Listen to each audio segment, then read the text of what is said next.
be sure to follow me on Instagram. There you can hang out with me and talk to me directly.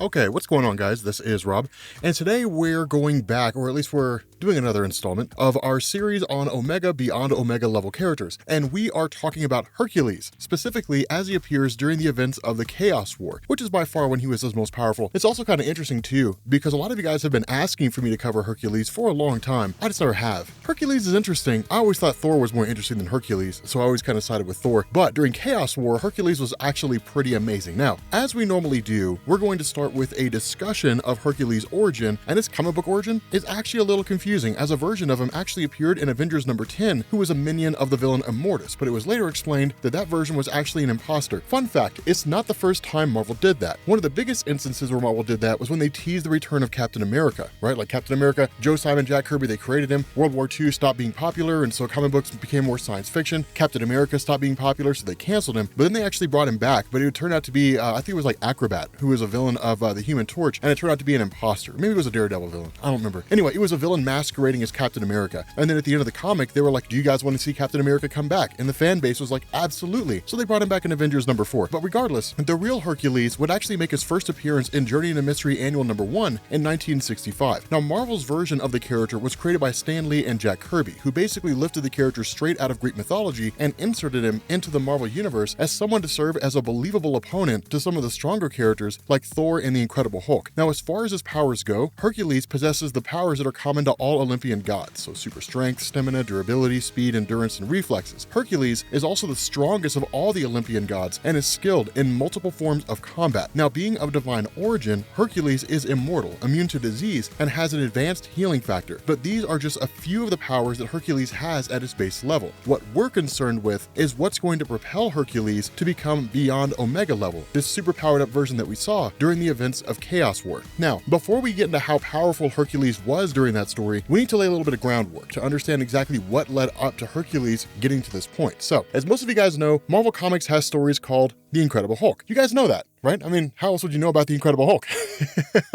Fun fact, he only ever appeared in the Avengers stories, said no one ever. The Incredible Hulk had his ongoing comic book for a long time. It had been canceled and then redone and then changed and relaunched and all that kind of good stuff. Anyway, Greg Pak took over the Incredible Hulk story really with like the lead up that went into like Planet Hulk, and then you got World War Hulk, and then after the events of World War Hulk, Bruce Banner was basically tossed into a prison about 3 miles below ground and just kind of kept there for a little while. The issue with this is it's hard to have an Incredible Hulk book that doesn't have the Incredible Hulk, and so we got 2 Hulk books kind of going on at the same time. Not really 2 Hulk books. We got The Red Hulk by Jeff Loeb, which covered everything that was going on with, well, as it turned out to be General Thunderbolt Ross, although we didn't know at the time. And then you had The Incredible Hercules, and The Incredible Hercules basically took over the Incredible Hulk line of stories for a little while. Chaos War was a big part of that. Now, during The Incredible Hercules by Greg Pak and Fred Van Lente, Hercules is trying to stop the Greek goddess Hera from remaking the universe using a device called the Continuum. The problem with this is that he's basically trapped in an alternate universe that was created by a device used by his sister Athena. This prompts his friend Amadeus Cho to basically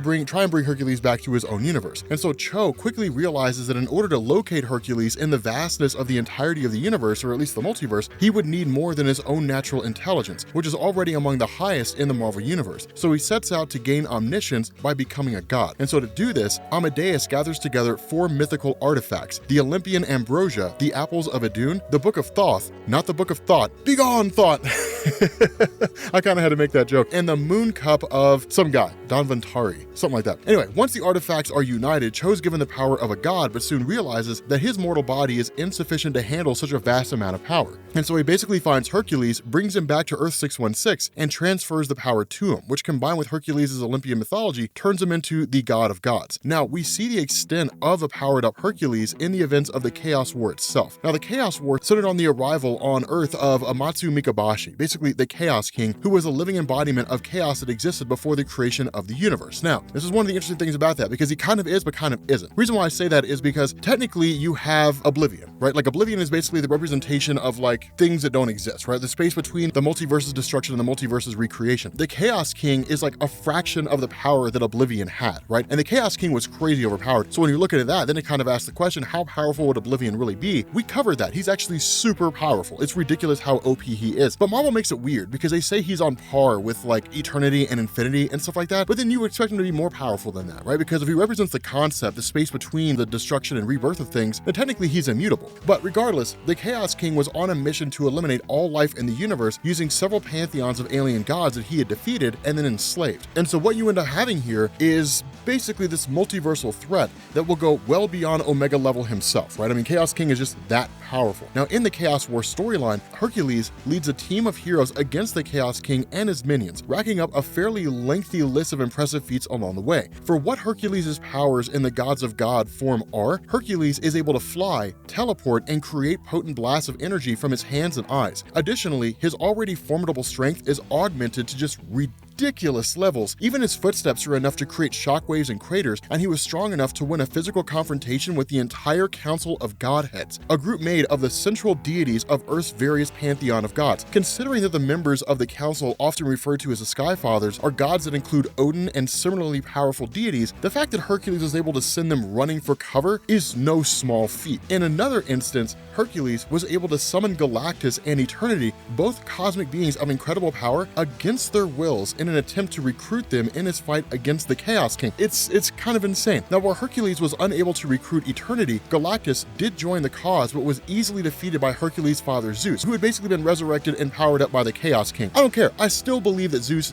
should not have been able to defeat Galactus, but again, he was basically altered by the Chaos King. Now, immediately after defeating Galactus, however, Zeus was taken out by Hercules with one blow. Yet another testament to just how powerful Hercules was in that form. Now, Hercules was also able to use his new powers to grant ability to others, as he did when he bestowed the power of flight to basically every superhero on Earth. He could also alter his size and grow to the size of a planet when he finally went toe-to-toe with the Chaos King and battled him to a stalemate before defeating him by throwing him into a machine that sent him into an alternate universe. Now, after the Chaos King was defeated, Hercules used the rest of the power within him to pretty much undo all the destruction caused by the Chaos King, which left him mortal, once again, because somehow the story had to end. So while Hercules is certainly a character of formidable strength under normal circumstances, he was only way beyond Omega level for a short time, but during that brief period, he was one of the strongest entities in the entirety of the Marvel universe. It was crazy how powerful he was. But with that being said, guys, I want to know what characters you all want to see featured in future episodes of this series, right? So